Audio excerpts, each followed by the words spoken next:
Hey everyone, welcome back to my channel Divinity Tarot 6 where truth always exposes darkness।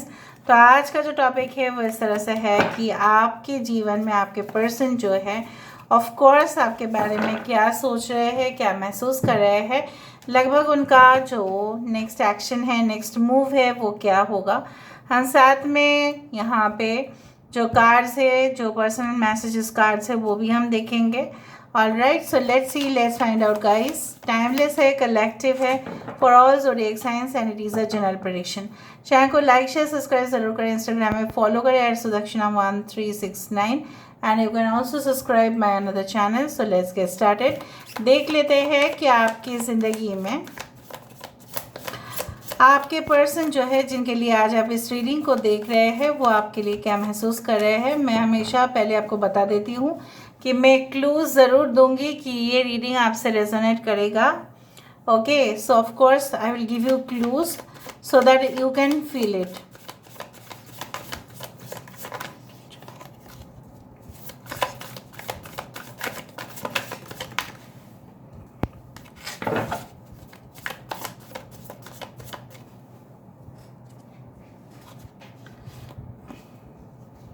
दो card एक साथ निकला है, 6 of swords, queen of pentacles, दो दो करके निकल रहा है। डेथ और रीबर्थ यहाँ पे है star, 3 of cups,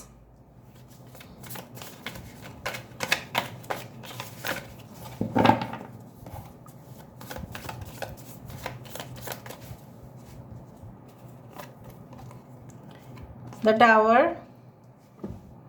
I hope you can see these cards properly। Okay,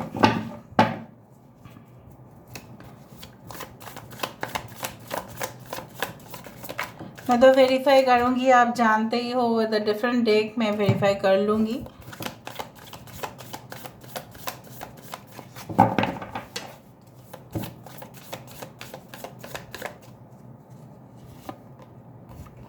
Knight of Cups, Emperor, 3 of Pentacles, the Empress, the Emperor and the Empress। Bottom of the deck we do have the Lovers। Okay, बता देते हैं थोड़ा सा मैं just जो science है मैं पहले बता देती हूँ। एक्वेरियस, जेमिनी, लीब्रा, कुंभ, मिथुन, तुला राशि, टॉरस, वर्गो, कैप्रिकॉर्न, वृषभ, कन्या, मकर राशि, कैंसर, पाइसेस, स्कॉर्पियो, कर्क, वृश्चिक और मीन राशि। एक्वेरियस, कुंभ राशि, यहाँ पे कैंसर, पाइसेस, स्कॉर्पियो भी है। 4 3 3 6, सो 3 is very important, 4 is very important, 6 is very important, 9 6 and 9, 17 13, तो 3 6 9 बहुत अच्छा है। ठीक है, यहाँ पे ना बेसिकली मैं थोड़ा सा बताना चाहती हूँ कि आपके पर्सन किस तरह के इंसान हैं एंड ये इंसान बेसिकली क्या चाहते हैं, क्या मोटिव क्या है उनका, वो हम सबसे ज़्यादा जो है वो पता लगाने की कोशिश करेंगे कि इनके मोटिव क्या है। ओके, सो आपके पर्सन जो है मुझे यहाँ पे इस तरह से महसूस हो रहा है, ये इंसान चाहे जितने भी आपको लगे कि इंसान आपको सच बोल रहे हैं, इनका कई अफेयर्स रह चुका है। ठीक है, कहीं मैं नहीं बोल रहा कि all those affairs are sexual और समथिंग लाइक दैट, बट ये कभी भी एक रिलेशनशिप में संतुष्ट नहीं हुए थे अपनी ज़िंदगी में। ठीक है, they had several connections, they had several partners in their life. ठीक है, चाहे आप मानो या ना मानो, इस रीडिंग में मुझे इस तरह से दिख रहा है। They had several partners in their life, they want luxury, comfort in their life. वो अपने ज़िंदगी में हमेशा ही आप देखते आए होंगे कि जितना पैसा रोज़गार नहीं करते उससे ज़्यादा ये खर्चा करने में विश्वास रखते हैं। और दूसरा चीज़ है, ये हमेशा स्पॉटलाइट पे रहना पसंद करते हैं। कुछ लोगों के लिए आपके पर्सन के साथ हमेशा ही आपका फ्रिक्शन होता आया है, हमेशा ही रिलेशनशिप को आपने देखा है उतार चढ़ाव बहुत ज़्यादा हुए हैं। जिस तरह से पहाड़ी इलाके में बहुत कभी कभार क्या होता है ना, हम जो प्लेन लैंड में चलते हैं ना, उनके लिए पहाड़ी इलाके में चलना मुश्किल ही नहीं, कभी कभी नामुमकिन हो जाता है। क्यों? क्योंकि उसमें बहुत ज़्यादा स्ट्रॉन्ग स्टिप है, ठीक है। तो उसमें क्या है ना, दिक्कत हो जाता है, बहुत अनकंफर्टेबल हो जाता है।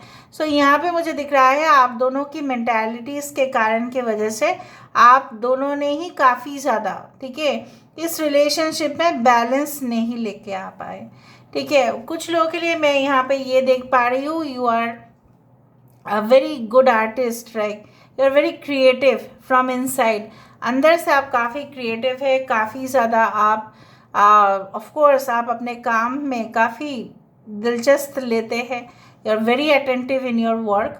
एंड समटाइम्स रिसेंटली जो मैं यहाँ पे देख पा रही हूँ कि आप थोड़ा सा डिप्रेस्ड है। अभी आ जाते हैं मुद्दे पर जो एक्चुअल है, आपके पर्सन आपके लिए क्या महसूस करते हैं। Currently they are going through very you can say that situation कि जहाँ पे उन्होंने शायद थर्ड पार्टी हो, जो भी उनका लाइफ में डिफ़िकल्टीज़ है, ठीक है, जितने भी मुश्किल हालात है शायद उसको ओवरकम कर चुके हैं, ठीक है। उनको ऐसा लग रहा है आपकी ज़िंदगी में उनका आना अभी सही है, अभी सही मौका है कि आपकी ज़िंदगी में एंटर करना।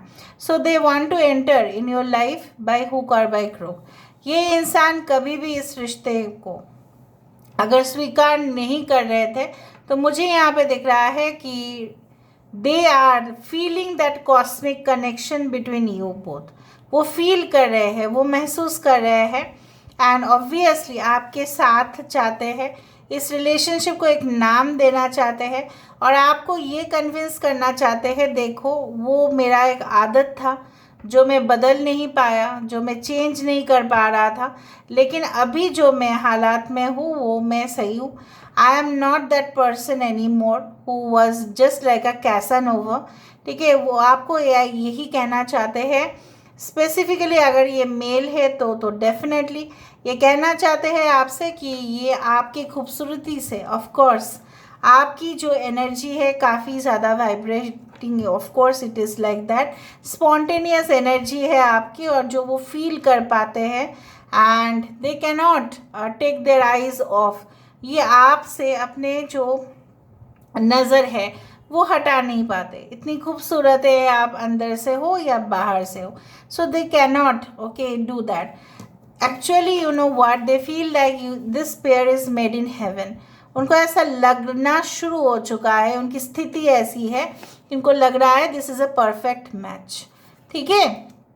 भले ही आप दोनों में इनकम्पैटिबिलिटी इश्यूज़ क्यों ना हो, ऑफ कोर्स कंपैटिबिलिटी इश्यूज़ है, कभी कभार बहुत ज़्यादा तू मैं भी हो जाता है, होगा, ठीक है। आप क्यों बोले, ऐसा तुमने क्यों कहा, ये सब कुछ चीज़ होता है, वो सब आम बात है। ये आपको यही कहना चाहते हैं, देखो हम लोग है कपल, ऐसा हो जाता है, तू छोड़ना उस बात को, तू भूल जाना उस बात को, इस तरह से ये आपको कहना चाहते हैं। ना they want to reconnect with you, but उनका हो सकता है कि कुछ वो आपको रूल्स एंड कंडीशंस वो आपको समझाने की कोशिश करें कि देखो अगर आप मेरे लाइफ में आना चाहते हो या हम लोग फिर से ज़िंदगी शुरुआत करना चाहते हैं, लेकिन मेरा कुछ कहना है आपसे कि मैं अगर कुछ आपको कहूँ तो आपको वो चीज़ करना पड़ेगा in the future. So of course they can take certain commitments from you also. तो वो आपसे कुछ प्रोमिसेस भी ले सकते हैं, वाउस जिसको बोला जाता है, कि वो आपको कुछ ऐसा कह सकते हैं कि may be you feel offended, may be you don't, वो डिपेंड करता है सिचुएशन के ऊपर, बट वो आपको कुछ बोलना चाहते, कुछ कहना चाहते जो आपको लग सकता है कि इसको तो बोलना नहीं चाहिए था इस वक्त, बट कुछ ऐसा अनकंफर्टेबल स्टेटमेंट्स वो आपको कह सकते हैं। Right now I do feel like that. अभी हम देख लेते हैं, वेरीफाई करते हैं तो हमें पता चलेगा।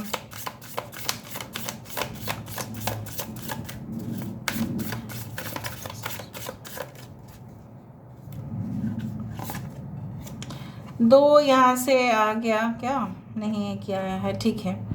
सो we do have that some, so I do think so, जैसे मैंने आपको कहा विद द 6 ऑफ स्वर्ड्स, ये एक डिफ़िकल्ट फेज ऑफ लाइफ से गुजर रहे थे, जहाँ पे इन्होंने काफ़ी ज़्यादा संबंध में उतार चढ़ाव देखे, इवन आप खुद के फैमिली के अंदर इन्होंने देखा एक दीवार जैसा हो चुका था उनके और उनके परिवार के बीच में।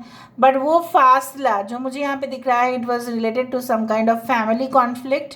ठीक है, हर एक परिवार में होता ही है, आप जानते हो। उनका मतलब उस घर में रहना मुश्किल हो जा रहा था कुछ कारण की वजह से। इन्होंने हो सकता है कि जो उनके ऑफिस थे या वो कहीं और जगह पे काम कर रहे थे, ओवरसीज में थे, so basically they had to again come back to their home. And यहाँ पे उनके मॉम, उनके डैड, जो भी है, उनके भाई, ठीक है, अगर ये अकेले भी है, if they are the only child, basically वो डिफ़िकल्ट सिचुएशन से अभी जो इनका हालात है, सिचुएशन है, काफ़ी पहले से नॉर्मल है। ठीक है, you can see that this is the number 22 which indicates stability. ठीक है,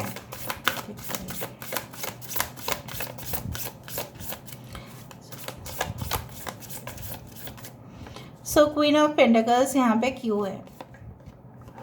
3 ऑफ पेंटिकल्स है, this is the 3 of keys, the chess game. So the 3 of pentacles card आप जानते ही है, इट्स टू कनेक्ट। चाहे जितना भी आप दोनों में तकरार हो, झगड़ा हो, प्रॉब्लम्स हो, ठीक है, उनको ऐसा लगता है कि ये जो प्यार है, हो सकता है कि इनको लगता है कि इन्होंने ही ना अपने वर्क या प्रोफेशन में इतना ज़्यादा इन्वॉल्व हुए, इनको सिर्फ पैसा ही दिखा था और कुछ नहीं दिखा था। इन्होंने जैसे प्यार को ना एक गेम समझ लिया और इसमें इनको जीतना था, हर एक स्टेटमेंट में उनको जीतना था, सब कुछ हासिल करना था। लेकिन फाइनली क्या हुआ, इनको ये सब चीज़ ना फीका लगना शुरू हो गया एंड ये सिर्फ और सिर्फ आपकी ब्यूटी को एंजॉय करना चाहते हैं। They want to enjoy your presence, right. मुझे यहाँ पे दिख रहा है you are also becoming confident day by day, और आपकी ऑरा जो है और भी पॉजिटिव होता जा रहा है day by day. So they are getting attracted towards you. ठीक है, so the 3 of pentacles card is a very good card in case of connection.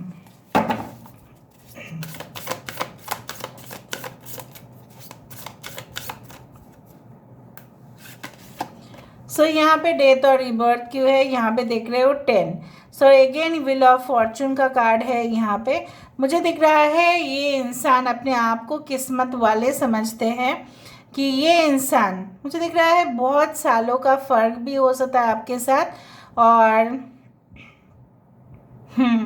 जैसे मैंने आपको कहा कि आप दोनों के बीच में एक दीवार आ चुका था और वो भी मुझे यहाँ पे दिख रहा है, but they want to break that wall.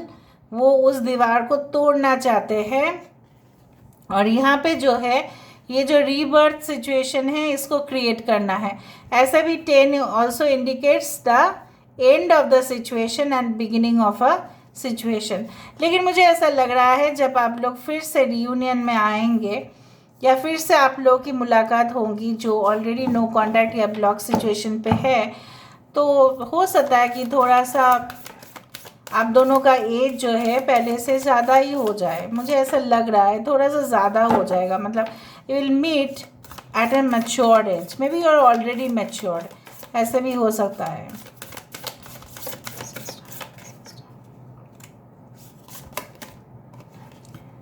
Three of scrolls, okay, setting your course. यहाँ पे देखो ये स्टार जो है, देखो अगर आपका क्वेश्चन ये है कि ये क्यों मुझे इग्नोर कर रहे हैं, ये इग्नोर कर रहे थे उस वक्त, सो मुझे यहाँ पे दिख रहा है उनका फोकस किसी और चीज़ के ऊपर था, दूर नज़रिया मुझे दिख रहा है। The main focus was to become a successful person in this world. ठीक है, उनका मेन चीज़ था प्रोफेशनल सक्सेस, जो वो करने की कोशिश कर रहे थे। वो आपको इसलिए अवॉइड कर रहे थे इन द पास्ट, और अगर अभी भी कर रहे हैं, मैं आपको वही कहना चाहती हूँ कि ये ऐसा सोचते हैं कि अगर ये आपके साथ पर्सनली इन्वॉल्व हो जाए या और भी करीब हो जाए, कुछ लोगों के लिए मैं ये भी कहना चाहूँगी, अगर आप लोग करीब हो जाएंगे तो उनको ऐसा लगता है कि वो अपने करियर में सफलता नहीं हासिल कर पाएंगे क्योंकि उनका माइंड डाइवर्ट हो जाएगा। ठीक है, अगर वो आपके साथ मैरिड भी है तभी भी ये सोचते हैं, अगर अनमैरिड भी है आप लोग तभी भी आप ऐसे ही सोचते हैं आपके पार्टनर। मुझे यहाँ पे दिख रहा है कि this person is thinking like that. अगर हम अभी का सिचुएशन समझे, जो ऑलरेडी आपके पर्सन रियलाइज कर चुके हैं, उनको लगता है कि आपका जो फोकस है, आपका जो एक गोल है वो बदल गया है। शायद आप और उनके तरफ फिर के, जैसे बोला जाता है ना, you will never return in their life, शायद आपका मकसद कुछ और हो चुका है। दे feel like that. So why this 3 of cups? 3 of cups is like the 4 of scrolls, the कार्मिक ट्रेंच। बेसिकली मुझे यहाँ पे यही दिख रहा है कि आपके पर्सन जो है आपको ये कहना चाहते हैं कि उनकी फोकस जो है सिर्फ और सिर्फ आपके ऊपर है। This person is focusing on one लेन। ये इंसान को आप गलत समझ रहे हो कि इनके ज़िंदगी में कोई और है, ऐसा बिल्कुल नहीं है। आपको ऐसा लगता होगा कि इनके ज़िंदगी में कोई थर्ड पार्टी रिलेशनशिप है, लेकिन ये आपसे ये बयान करना चाहते हैं कि बिल्कुल ये एक ही चीज़ में फोकस कर रहे हैं, that is on you and nothing other than that. और अगर आपसे कुछ और में फोकस कर रहे हैं, वो है अपने काम के ऊपर और कुछ नहीं, ठीक है। So you are unnecessary taking tensions, they want to set it to you by this the tower card. Tower card is always again a rebirth और अ रिकनेक्शन। यहाँ पे भी 20 the number judgement card is also a rebirth और reconnection. तो मुझे तो इनका motive बहुत साफ नज़र में आ रहा है, दैट इज़ रिकनेक्शन। बट मुझे ये भी दिख रहा है कि उनका रूल्स रेगुलेशन, उनकी जो एक जैसा बोला जाता है ना उसूल है, शायद वो आपको थोड़ा सा हो सकता है कि आपको थोड़ा सा अनईजी लगे उनके उसूल से। आई डू फील लाइक दैट। देख लेते हैं फिर भी इनका फ्यूचर मोटिव क्या है। What is the future motive? Universe please guide me. Again 16 card, okay, 17 card, the star card, the tower card यहाँ पे रिपीटेड है, the akashic library, the high priestess card, okay, and we do have 18, this is the moon card up in the air, and यहाँ पे है the queen of the scrolls. Alright, so मुझे यहाँ पे दिख रहा है तमाम ये इन्फॉर्मेशन आपके बारे में ले रहे हैं, they are spying you and stalking you. I do think so, चाहे जितने भी खराब हालत आपकी और इनके हैं, आप उनके साथ पैचअप करो, आप ये आपके साथ पैचअप करें, इस जेल से, इस कैद से आप दोनों ही निकल जाओगे, इनका विश्वास है। चाहे जो भी सिचुएशन आप दोनों में हुआ था, उसका सही से डायरेक्शन आप दोनों को मिलेगा। ये वही चाहते हैं, दोनों का सपना वही है, to fly above, okay, that is your goal. जितना भी प्रॉब्लम है, संकट है, उससे आप लोग दूर भाग जाओगे, ये यही चाहते हैं, यही सोच रहे हैं। जब भी इनका हालात इसी तरह से ख़राब हो जाता है, so they always think about you and definitely there is a deep thinking. सिर्फ ऐसा नहीं कि ऊपर ऊपर से सोच रहे हैं, they are thinking it definitely deeper, deepest आप बोल सकते हैं। एंड मुझे यहाँ पे इस तरह से दिख रहा है, ये एक्शन लेंगे, but they will take a definite action for you, but when they will come into certain kind of solve or solution in their life, ये ज़रूर लेंगे। I'm not saying that they will not take, but they will take action. Their next move is to understand you, और भी आपके बारे में जानकारी, और भी आपके साथ ये संबंध को गहराई तक लेके जाना चाहते हैं। Okay, all right, so let me see more. कितना जानना है इस इंसान को आपके बारे में, वही मैं सोच रही हूँ। So what are the messages? ये नहीं लेंगे हम। Okay, you have shown me love as nobody else has ever done before. आपने जैसा प्यार दिखाया किसी ने वैसा बिल्कुल नहीं दिखाया, that's great. Okay, we have so many great memories together that we share. आप दोनों के बहुत सारे यादगार पल हैं। Okay, you have always been so supportive of me and my dreams in ways that I could not have imagined. तो ये ऐसा आपको कहना चाहते हैं कि आप हमेशा ही उनके लिए सपोर्टिव रहे हैं, और शायद उन्होंने सोचा भी नहीं होगा कि इस तरह से रहे होंगे। So I do feel like that this is the reading for you. I do believe that it will resonate a lot. Please claim the reading. Thank you for being in my channel. Love you a lot. Take care of yourself and